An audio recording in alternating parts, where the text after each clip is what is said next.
Ja, einen schönen guten Abend. Und da sind wir wieder. Diesmal haben wir hier einen ganz besonderen Gast bei Tod und Teufel. Das ist der liebe Coro mit dem Bucharest Deathfest. Und ja, damit wir uns jetzt hier vernünftig unterhalten können, werde ich das Ganze jetzt auch ins Englische switchen. Okay, thank you so much that you are going to join here the Tod und Teufel Metal Podcast. Please introduce yourself, Coro, for our viewers. Hey, thank you very much for having me. I'm Coro from Valaro Productions, the main organizer of Bucharest Deathfest, beside many other projects that it's my whole life. I'm in the industry for almost 30 years. Next year there would be 30 years since I am playing this underground game. And I do and did a lot of things around the industry.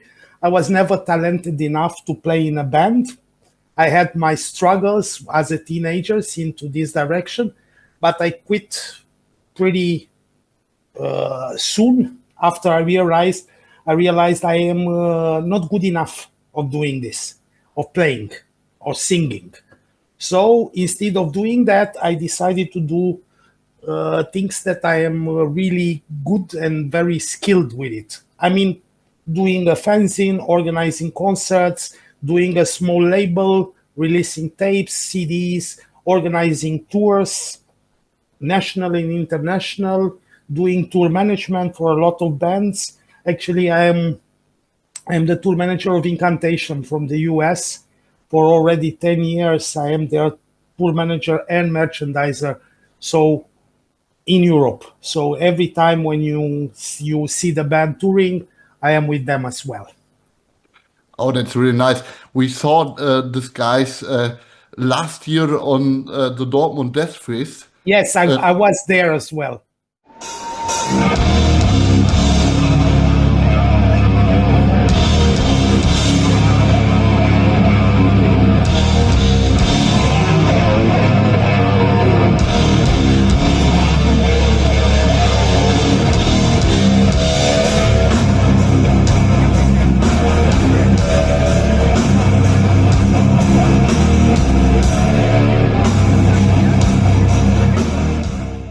How did you get in the metal scene?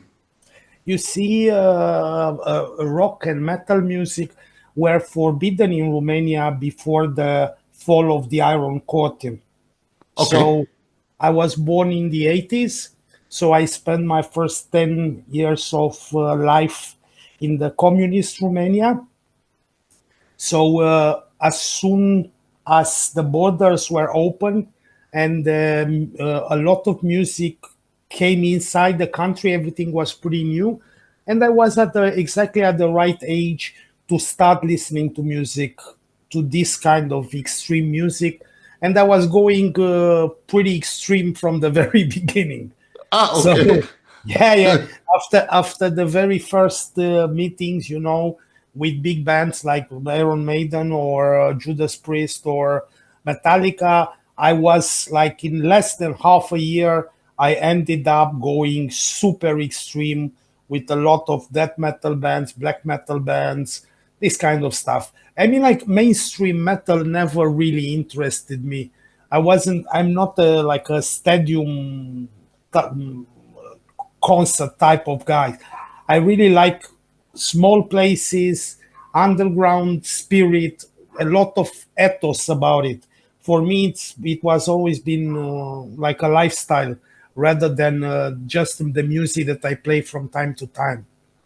So it's a big part. It always have been a big part of my life, metal music. And when I was 25, 26, I quit everything else. I quit my daily job just to do this full time, like working in the industry full time. And I keep myself busy around it since then. That's really nice. Yeah. So I have almost 20 years of doing this job, like touring and being around the industry for 20 years already, like a full-time job. That's really awesome. You spoke about the Iron Curtain situation in Romania, and Yeah. we had the same situation here in Eastern Germany, that it was really hard to get in touch with something like Western metal music. So, do you think it was possible to get in these days music from bands like Vader in Poland or No, Romania had the worst situation from all the communist bloc. We were the North Korea of the okay, communist bloc. So whatever you know about Stasi and stuff like that, it yeah. was like 10 times worse in Romania. Like, Oh, unfortunately, yeah, unfortunately, yeah, a lot of people were hunted. Rock and metal music was completely forbidden. It was forbidden on the radios. So everything that happened completely underground. So of course there was a black market for rock and metal music, like people bringing LPs from outside, especially pilots or people that will travel abroad, and they will bring back the records, and then we will copy it on tapes yeah, and spread it. But right after the revolution, I started to write a lot of letters all around the world. Actually, all my economies and all the cash that I got from my parents, pocket cash, yeah, it will go into the underground story. So I was just going out, staying in a park, reading a magazine, and save the money for the beers as a kid, just to buy stamps, because yeah, the correspondence international was expensive, and it's still very expensive even nowadays. yeah, Like, for sure. but back then we didn't have internet, so we put a lot of traction Yeah, in this letters thing. And I must say, I had a lot, and I mean a lot, of German pen pals. Actually, yeah, I don't remember anybody to not answer from Germany. So every letter that I sent in Germany was answered. And with some people from back then, I still keep in touch, and we became close friends nowadays. Yes, Rene of Purgatory is one of the dudes that I got to know by letters back in the late 90s. And then we became close friends, and he is right now playing with Darknet, Nocturne Slaughter Cult, oh, nice. and Purgatory as well. Yeah, but a very nice human being, so to say. Hi, Rene. Good to see you. Yeah. Yeah,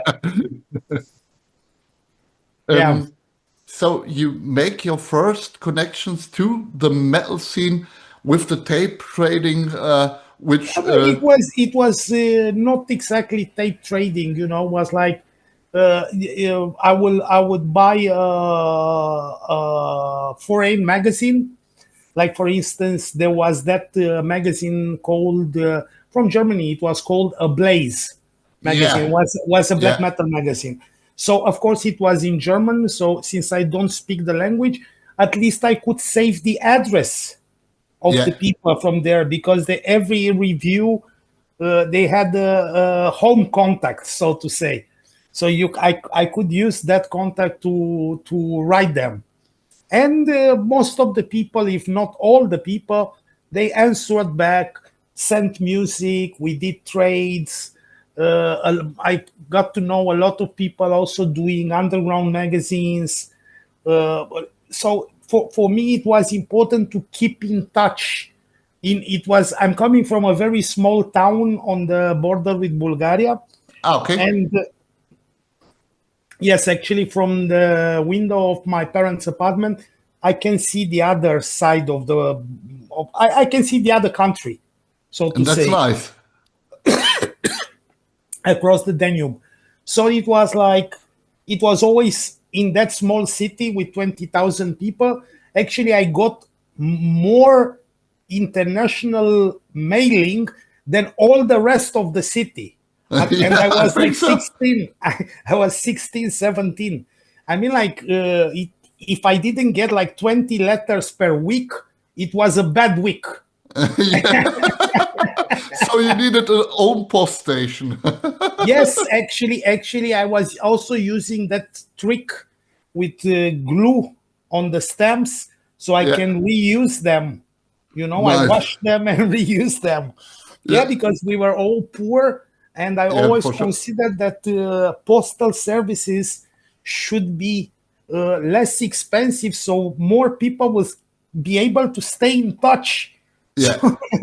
So I was fighting on the matter. Also this way, yeah.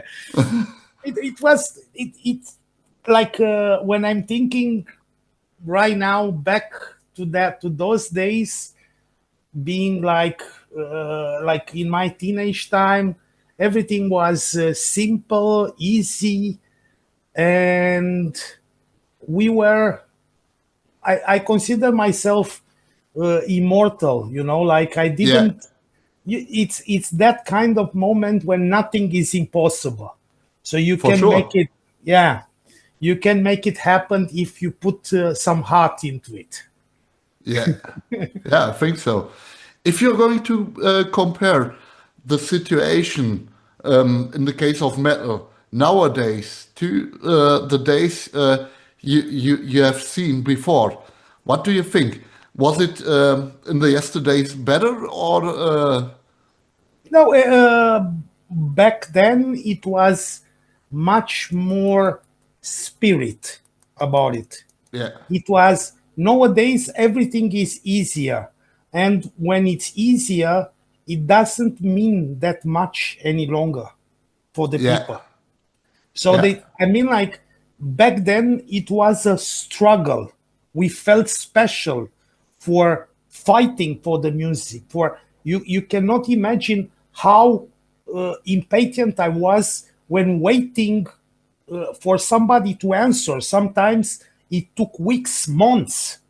It's like I'm just sending a letter to Chile or Thailand, and I will get an answer in 3-4 months. But you do not imagine how happy I was when I just opened the mailbox and there was a little letter, and I felt there is a small tape inside, and it came from the other corner of the world. Like sometimes they were, because back then we were also spreading a lot of flyers. You know, with every letter you send a bunch of your own flyers and some other people flyers. So there would be like you built a network this way. So a lot of my flyers arrived in places that I didn't even imagine they will ever go there. So I ended up getting a letter from Botswana, for instance, from Africa. I didn't even know they have metal there. And from South Africa, of course, from Algeria, just to name a few. Of course, Southeast Asia, Singapore, Malaysia, Indonesia, Philippines. That was like pretty regular, you know. But when you get a letter from Botswana, nice, incredible, nice. Yeah. And I asked those dudes. There was a death metal band, and they sent me their demo CD. Musically, it was nothing shocking. It was just a bad ripoff of Cannibal Corpse early Suffocation. But imagine that 4 black guys, they took a photo next to a black wall. So the only thing I could see in the photo were the teeth. the teeth and the logos from the shirts, you know, because everybody was wearing a death metal shirt, so you could see like Morbid Angel, Napalm, whatever on their shirts. But as I said, like they were black, and the wall was black. So but as I said, musically it was nothing that I haven't heard before. But the main thing was like, this was coming from a place that we always imagined to be a savanna with with a lot of wild animals, Yeah, for sure. Not exactly the right country for death metal. Yeah. If you're going to think about Africa, I've got the imagination about the wild nature you said, and also about more smoothie music. Well, like reggae or something like that. Yeah. For sure, they have a certain scene in there about it. But actually, this month I saw live a band from Botswana playing Nice, Europe. They played Obscene Extreme 2 weeks ago. nice, really Yeah. cool. The very first band from Botswana to ever tour outside their continent. Really, really awesome Yeah. story. Yeah, and it was amazing to meet the guys and to realize how big and important was for them to come and play, to be the very first band to come and play on a different continent in an established Yeah, scene. like a pioneer. Yeah, like a pioneer. And talking about that, I did this kind of job doing this year in April the very first metal concert with an international act in the Kingdom of Jordan in the Middle East. Wow, Yeah, I was going wow, with one of my sign bands and played the Kingdom of Jordan on 4th of April this year. really awesome. Yes, it was like a game changer completely for me. I mean, like I worked my ass like for 3, 4 months just to make sure that everything is gonna be all right. And I mean, like it's Middle East. The people there have blasphemy laws. Yeah, You could see the missiles and the Iranian drones going on the sky while we were there. yeah, So it was a war area. So imagine how important for us and for the organizers as well it was for this kind of show to happen in this very specific moment. And for the very first time ever they have a metal scene, but they were never able to invite any international act because yeah, there is a lot of paperwork to do, a lot of permits. You need special visas, and of course you need to take care about the proper production. what we yeah, think what we think it's basic knowledge in Europe, for them it was shocking. I needed to build everything from the scratch, yeah, send them even like how the stage setup should look like, and all these kind of details. But as I must say, the experience was amazing, and the people there were very, very super kind with yeah. both with me and with my band. It was That's nice. it was the Romanian doom metal band Clouds that Ah, played okay, there. Yes. okay. So yeah, they chose the band. They wrote me down, hey, let's do that. And I started looking into it. And then I convinced the dudes, hey, let's go into the Middle East. Yeah, it's war, whatever. Let's take the risk and go there. I have the feeling it's going to be amazing, like a nice surprise. And it was like that. And could you tell something about the landscape there? Was it a desert or was it a And city or? imagine or not, we got hosted for almost 1 week. We had our own private villa in the desert Wow, next to the Dead Sea, so wow. we could see Israel on the other side of the sea, of the Dead Sea. And it was in the middle of the desert, exactly in the middle of the desert. But I had a driver that was available 24 hours a day. So if I would have needed a coffee, I would have sent him like 20 miles away to buy it. No, but I didn't do that, of course. I was kind about it, but Yeah, for sure. they took very good care about us, and we felt very welcome. The food was amazing. I think so. Yes, it was like uh, it was a solid experience, so to say, from all points of view. And they were even drinking a little bit of alcohol, not Okay. our standard. Actually, I had the feeling that they were looking to us more like looking to some party animals, which which was never the case with me and my bands. Of course, we like to drink from time to time, but For sure. don't go crazy about it. Like Yeah. everything is nice and fine with just measure. You Yeah. know. Yeah. Yeah. You do not have to be the rockstar asshole. So, um, I think for me so. for me it's like I realize it that even I've been working also with a lot of people having drugs addictions over the Yeah. years, and there are two types of these people. Either the ones that they know that they have a tour manager, so they will do whatever I tell them to do just because they know they are not able to decide for themselves because they are using drugs. So, but at least they know there is someone there that is taking care about their well-being, their daily program. Nobody will be lost or left behind. And of course, there are the jerks that, beside doing drugs or a lot of alcohol, they are bad human beings. And Yeah.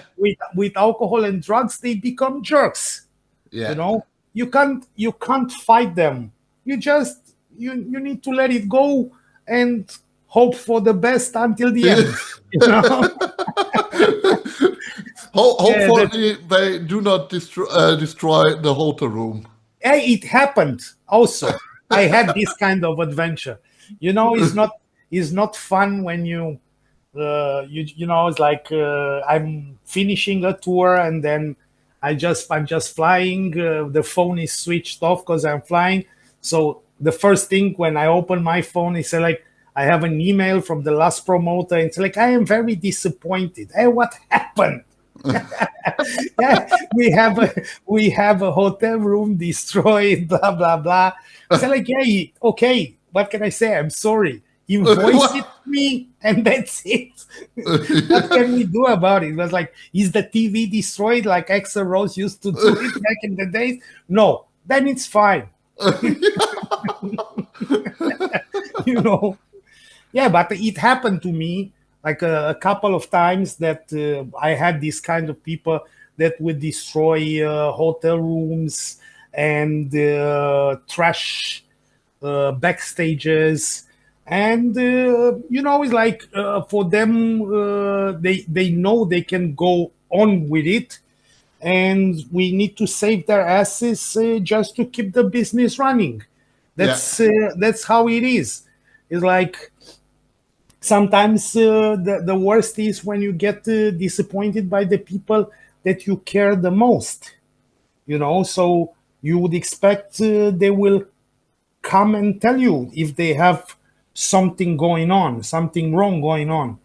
But instead of that, they will go and trash backstage, and then I will get an invoice for 100 euro just for the cleaning lady to Just come to what come the fix fuck? it. Yeah. But it is what it is. It's like no need for big drama about it. It's like it's important that things will go as smooth as possible when possible. But that's how it works out. Okay. What do you think? What was the most remarkable moment for you on the road? Oh, there were plenty.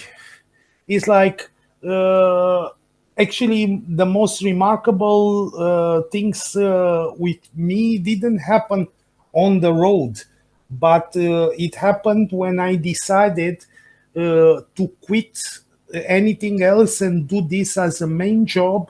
Yeah. And then I started to build. You see, Romania is very, very much behind the Western Germany standard about the concerts. Okay. So for us, everything happened in the last 30, 35 years, so to Yeah. say. Yeah. So from the early 90s until now. So from this point of view, for a long time, we didn't have a scene here, so we Yeah. needed to build it ourselves. So imagine we didn't have any extreme metal concert with a band from abroad until we had Creator playing 95 in Romania. It Nice. was but it was exactly, it happened when Creator were in their cocaine years. Yeah. Like renewal cause for conflict period. So everybody was on speed and this kind of stuff. So but back then, those were the times. Everybody did that. So it was like, it was not something wrong. It was like we lived the dream and they lived the dream. So, but after that, there was a long period until very early 2000s. Actually, the very first really extreme death metal band, Vader from Poland, visited Romania in the early 2000s. I think it was 2002 or 2003. With the Litany or Rain Forever World Tour? I don't remember. I was at that show. It was a terrible organized show. Yeah, everything got wrong about that show, but the band they really proved character, and it was like, it was lovely to see them, and it was like we realized that that was the beginning, so to say. And after that, a lot of other major extreme metal acts started to visit Romania little by little. And I had my own contribution on that. Like, I did my very first major festival in 2006. It was called Heute Festival. Okay.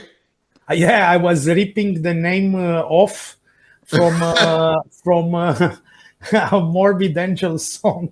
Yeah. Yeah, and then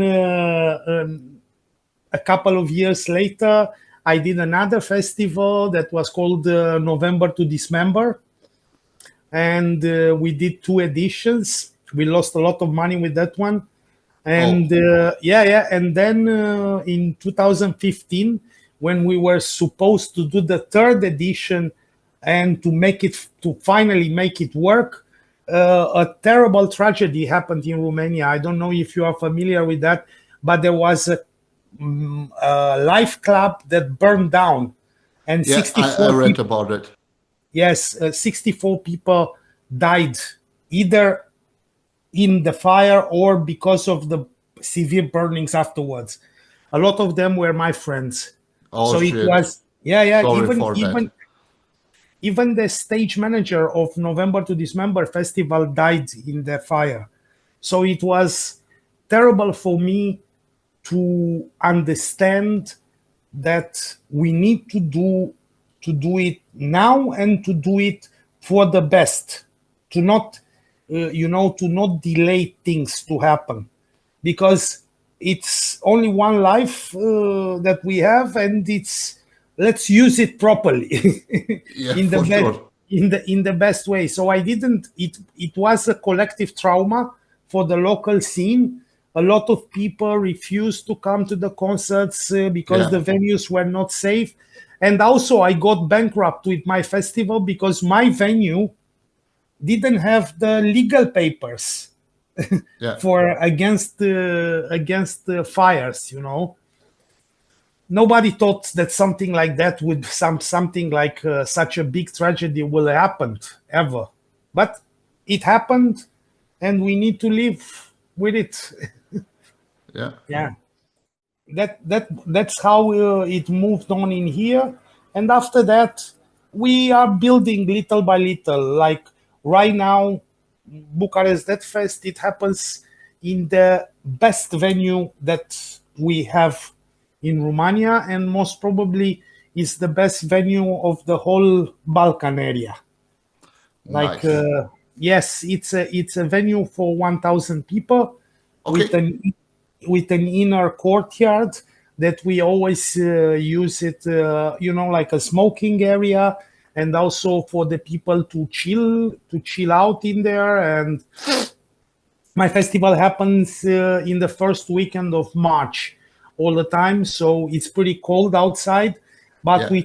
we try to make it, even the inner courtyard, to make it as cozy as possible, as comfortable as possible for the people coming, because you cannot spend all like 8 hours just listening to extreme metal. Sometimes you Yeah. need to sit down, chat a little bit, have a drink, and then have a lunch. Because we also have a restaurant with a nice menu there. Everything is at the place. Yeah. So That's cool. yes, also big parking for the people that plan to come driving. So it's super nice. Like it's a good place. I would recommend. There is a place where all the big international tours stops by as well in when touring the area. So whenever whoever you are, if you are in Bucharest and you have the time and the mood for a concert, go visit Quantic. You will find something nice there, no matter what day of the year it is. Yeah. So you would recommend this club because this was also a question for our listeners and viewers here. What would you recommend in Bucharest to go? I guess if it's okay for you, we are going to give an advice here under the video for this club Yeah, because yeah, you. yeah, yeah. Of course, I would recommend you see when Quantic Club. It's the venue where most of the indoor Romanian festivals will happen. Like Okay. every every year, we have a couple of indoor festivals happening, starting from February until May or June, and then start again from September, October until December. So it's like it's a good place for, as I said, the capacity is 1,000, Yeah. and it can accommodate 800, 1,000, so everybody could feel more relaxed. Actually, with my festival, I never sell more than 500 tickets, on the Nice. idea that I don't want people to wait at the bars or at the toilets. I Yeah. mean, it's I want to treat people the way I would like to be treated when I'm going to have a good time at the festival. Yeah. I do understand what the needs of the people are. So if I can contribute in a way or another for their comfort, I will do that. No matter like if it takes more time or more efforts from my side. It's like it's important for me that everybody will come with an open heart and Yeah. leave For sure. home fulfilled, so to say, with good memories. Yeah, that's really cool. Do you have got also any recommendation where to sleep to get a hotel room Oh or? yeah, yeah. The area, the District 6, where Quanti Club is there are plenty of hotels in the area, in good places and cheap places compared with the Western standard. So you can get a 3 stars hotel for 50 euro twin per night, which That's is really cool. super cheap. Yeah, and also the hospitality is pretty good. I mean, I would I never wanted to do a festival to be more than one long day, because I want to enjoy it myself. And Yeah. I would be 45 this year, and a lot of my crowd is around my age as well. Like people that are going more like 30 plus up to 50 or 60. So they cannot handle 2 days of hard drinking and extreme metal in a row. Actually, yeah, one thing that I was very happy this year was that after many years we had like 20% of the people were young people, the new generation. I invited them to come over, to get funny dressed if they liked, like yes. I even told them, it's like, hey, if you feel bad, because some of them were really young.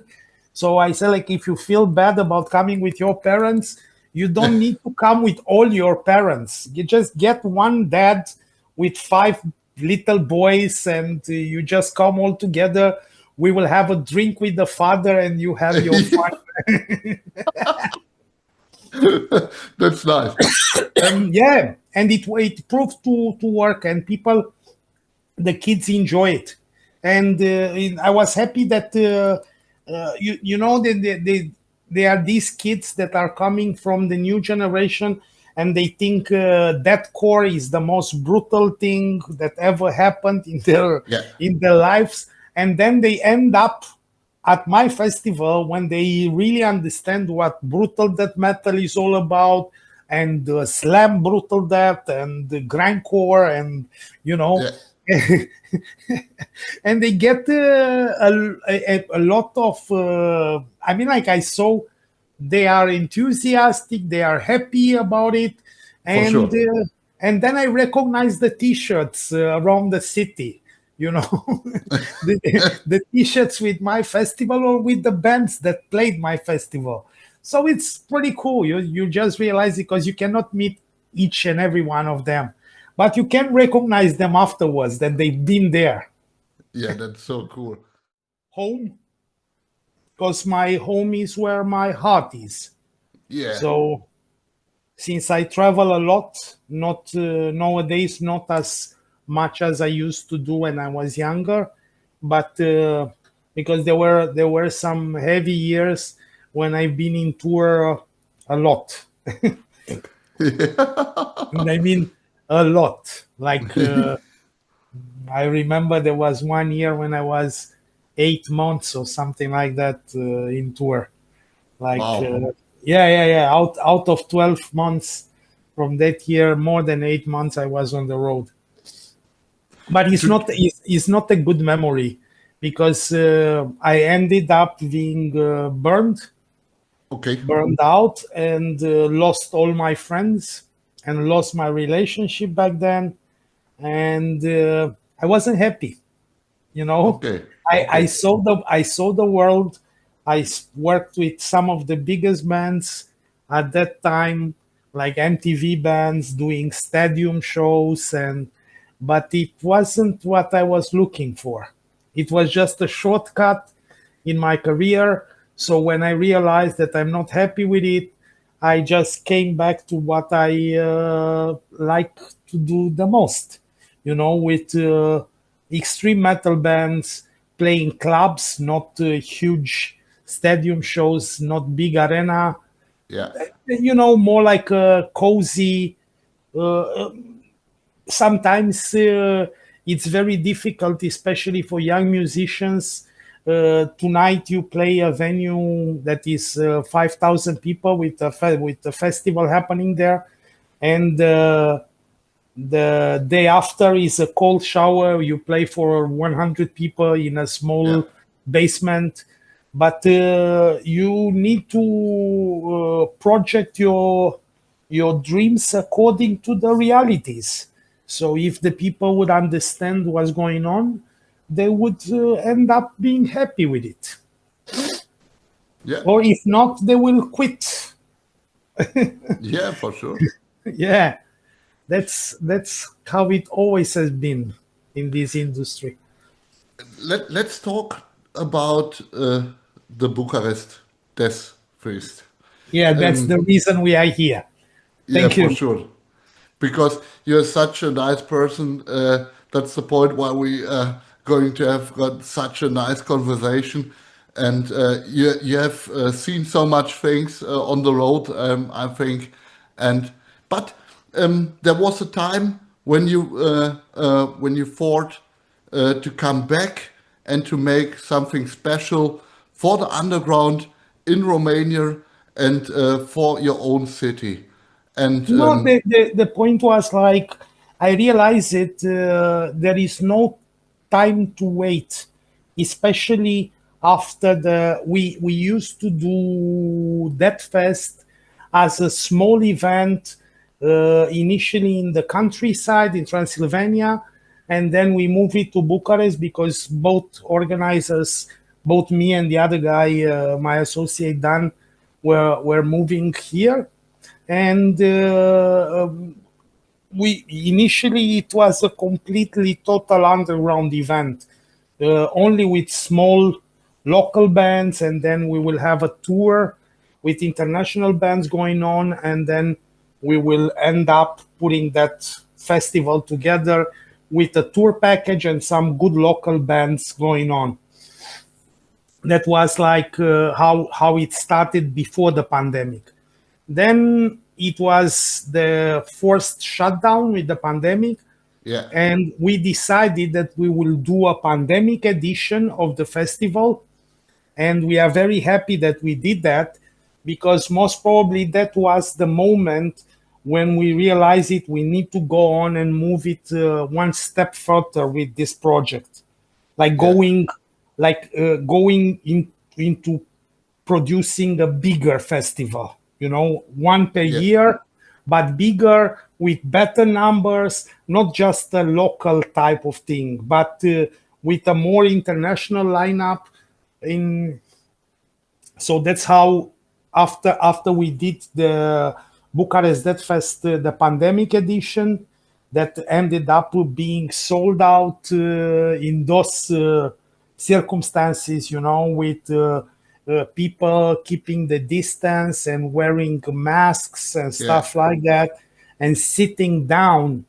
I felt very bad about telling my friends to sit down and listening to death metal. Was like, it didn't feel right. yeah, yeah, You know what I mean?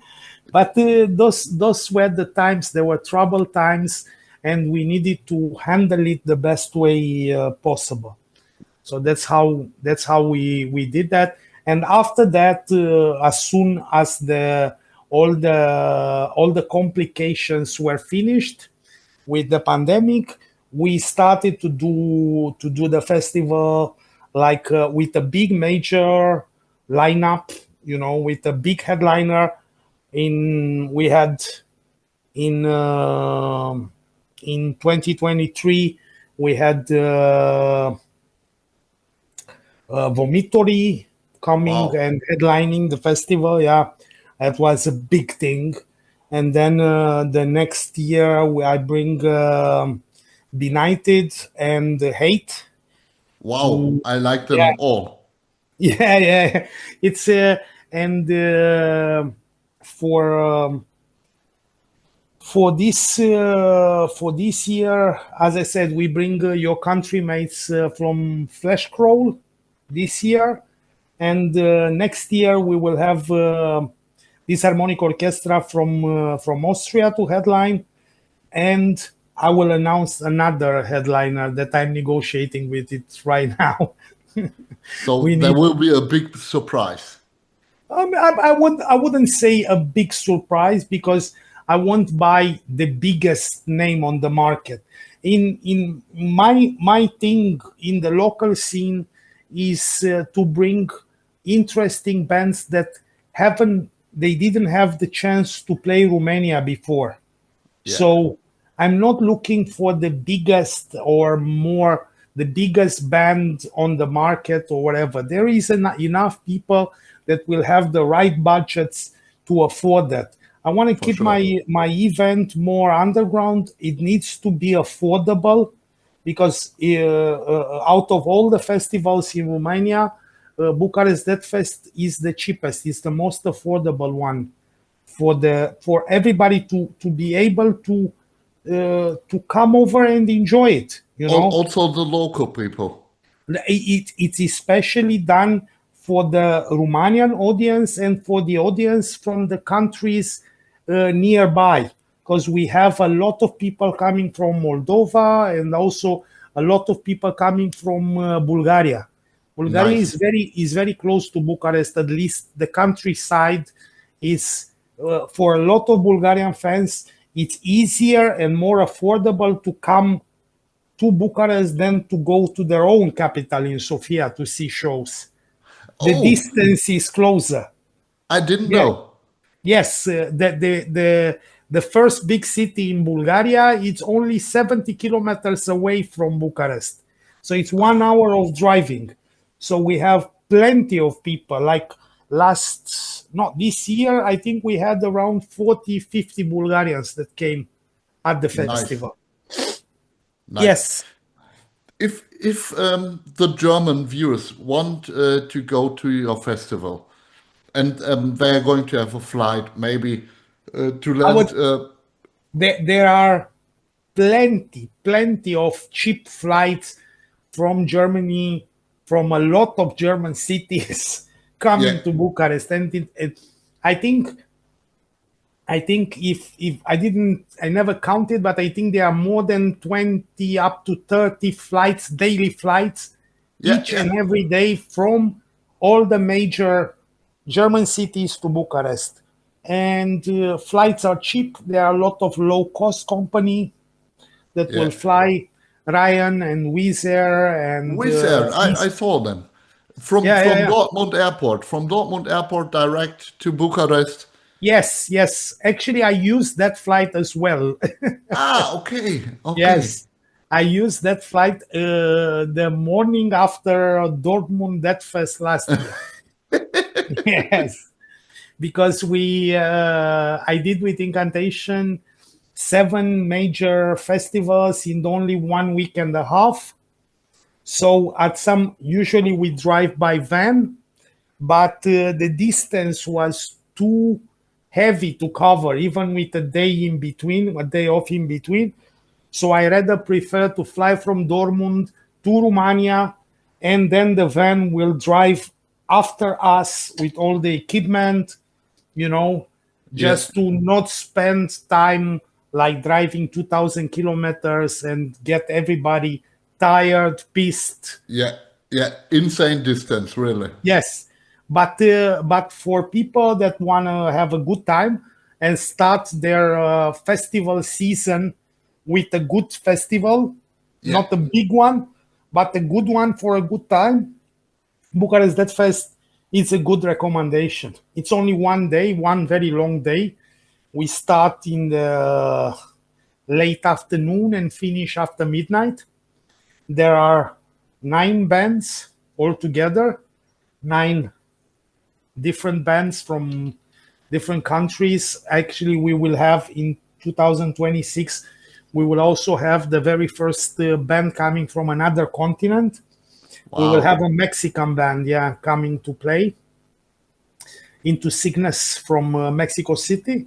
nice. Yeah, it was like and friends, old friends of mine. It's like we know each other for a long time. Actually, last time when they crossed Romania because they were playing Turkey, they stopped by, drink all my no, smoke all my weed, and also drink a bottle of Jack Daniels that wasn't mine actually, but they just found it in my living room and yeah. Is it allowed in Germany nowadays? It's allowed to smoke weed. Um, No, if in Romania is zero tolerance for all the drugs, but okay, be it careful, doesn't. fans. But it doesn't really matter because it's like you see, Romania nowadays have much bigger problems than kids smoking weed. Believe me. Yeah, Yeah, it's so. I mean, like if people would like to show off about it, of course they will get in trouble. But if you keep it for yourself and be a little bit like discreet about it, yeah. everything is nice and fine, no big stress about it. That's good to know Yeah, for the fans. yeah. It was like, actually I would recommend people to fly, we also prepare a warm-up concert for the people that will arrive early, like from Friday in Bucharest. And it's just a small show in a bar. And it's more like a meet and greet. So everybody will come there. We will have a drink all together. Everybody who has a ticket for the main festival, they get free entrance for the warm-up concert as well. Wow. So yeah, it's a good way for the people to connect, Yeah. we have quite a lot of guests from bands or from the industry, people that are not they are guests to the festival as well. So it's a good place to meet people. Like we had Christopher Spagel, the Lord of the Logos, the Yeah. old Belgian bizarre guy that will do those black metal logos that are very iconic, Yeah. like the Emperor logo or the Impiety or Archgoat, this kind of stuff. Yeah. So we had him visiting the festival 2 years in a row, and he felt so welcome, and he is like a mascot for our festival, because he is always he gets his own corner at the table. He stays there, keep doing logos and designs and talking with people and selling his book and this kind of stuff. Yeah. And he enjoyed drinking coffee and having cakes while other people are drinking beers. Yeah, how. What is the best beer? What is the best beer in your opinion? The best beer is the beer that we also have it as the most well-known beer in Romania. It's called Ursus. Ursus, yeah, which means the bear. Nice. Yeah. Is it a strong beer?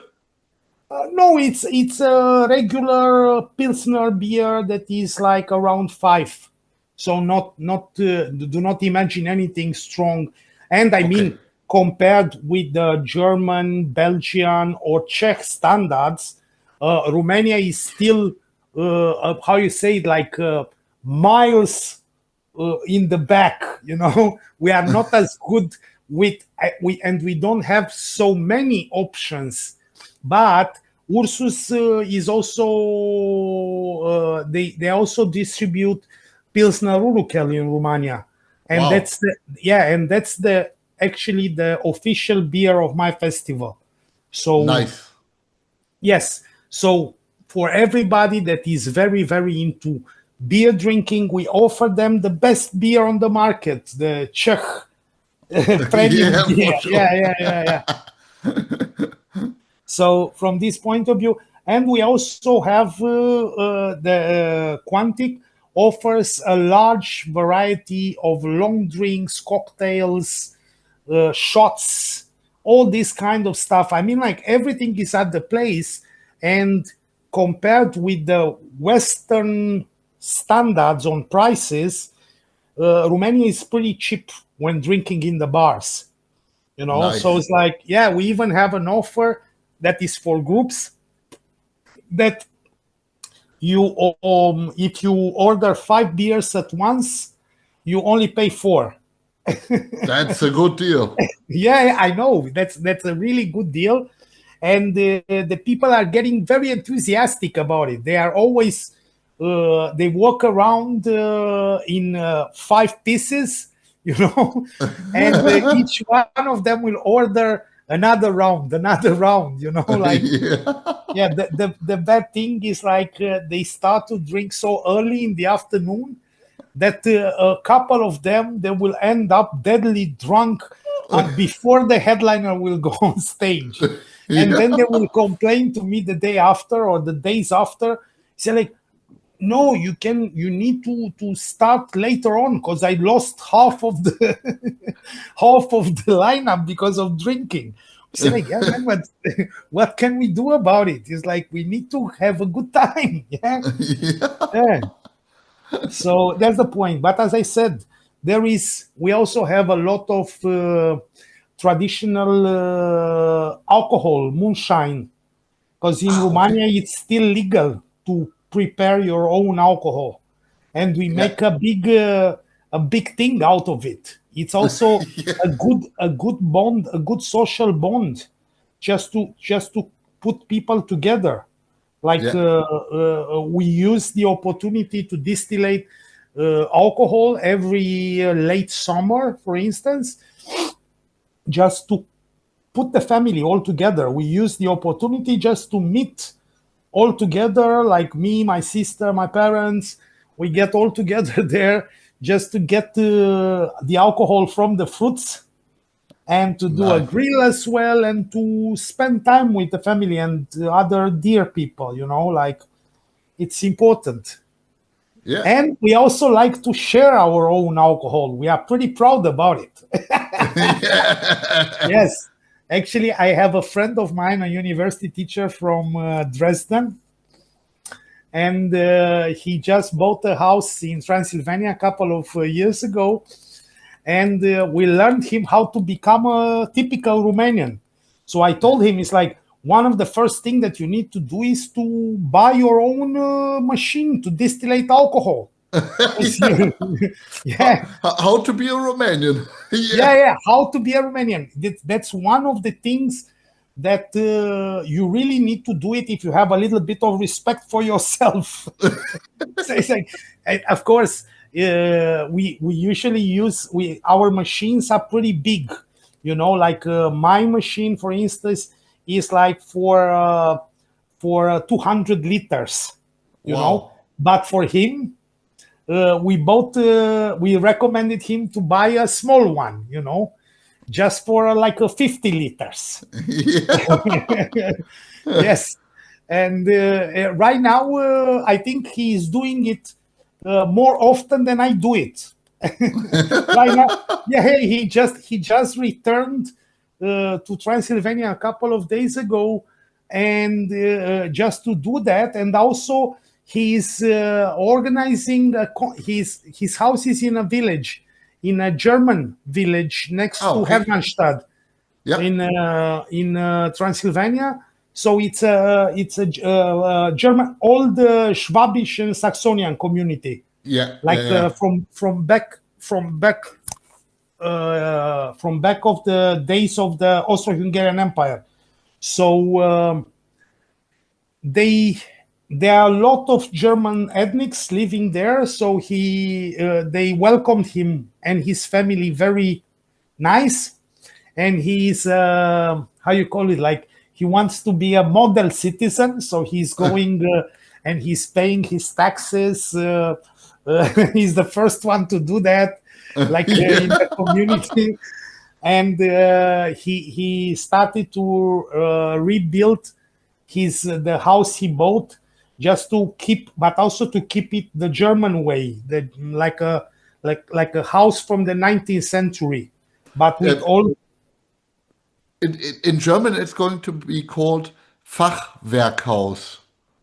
It's a typical, imagine a typical countryside Yeah. German Yeah. house. Yeah. It's like we even spent the New Year's Eve one time in there. I stopped the tour. One of my tours, my winter tours, stopped at his place, and we cooked. We partied like for 3 long days and nights. Yeah. Yeah, but it was like it's interesting to see what's going on and to see where, I mean, like Romania is still wild comparing with For sure. with the Western Europe, but it's not dangerous like it was back in the days. And we like to welcome people For sure. and to show them the place. Like last year, I think there were more than 10 Germans coming for the festival, for my festival, and it was super interesting. Like, just for some of them were Oliver was bringing some friends, that were Western Germans, and they were not, like, how to say it, like they had some prejudices about Romania, but they ended up going from bar to bar, from restaurant to restaurant, so they felt very welcome everywhere. Yeah. And yeah, so they ended up showing up at the festival. They were already drunk and happy. Yeah. Yeah. But I think we talked about it before, about the experience you made also on other continents. I think we could be glad to be fans of metal because it's going to be a worldwide family, because it doesn't matter where you come, it doesn't matter Yes, exactly. what language you speak. You could be everywhere on this world part of the scene. Yes, and it is like that. I mean, like, it's not just a slogan. Like when you see in other parts, like, hey, we are building a community that is called Lollapalooza or whatever. No, with metal, it's really like a brotherhood. It's a lifestyle. Yeah, for people sure. people are very enthusiastic and respect a certain ethos about it. Yeah, And we are not talking about only about the uniforms, because it's a yeah, contest of battle jackets, who has the biggest bullets in the bullet belt and stuff like that, or who's coming with the most strange, bizarre costume as a yeah, grindcore fan. And yeah, it's not a judgmental community, You yeah, could for do. sure. I mean, like, this is what I recommend to everybody that is coming to Bucharest Deathfest. We say, like, do whatever you want, feel good without hurting others. For sure. That's an important aspect. It's like, your comfort is my duty, but please, you should contribute it as well, being kind with other people. That's really important. Yes, it is. It is. It's like, Everywhere you're going to be on this planet, it's going to be important to be respectful and to be helpful and to be a nice person. yeah, it's like you could feel it that most of the people are nice persons and they are very happy to be there.